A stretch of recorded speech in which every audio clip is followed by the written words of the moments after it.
Guys, नमस्ते प्रणाम। आप लोग कैसे हैं? उम्मीद करते हैं कि अच्छे होंगे और हम भी अच्छे हैं। तो मैं विद्या भारती अपने न्यू ब्लॉग में सभी दर्शकों का स्वागत करती हूँ।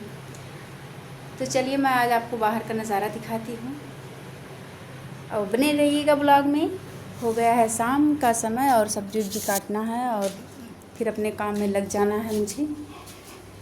मुझे क्या, सभी महिलाओं का यही काम है, सब लोग करते हैं।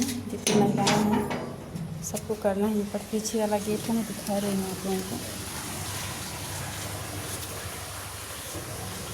देखिए बाहर का मेरा ये पीछे वाला लोकेशन है, बाहर वाला। देखिए कितनी खंजार है, इसीलिए सब सांप वोप रहते हैं।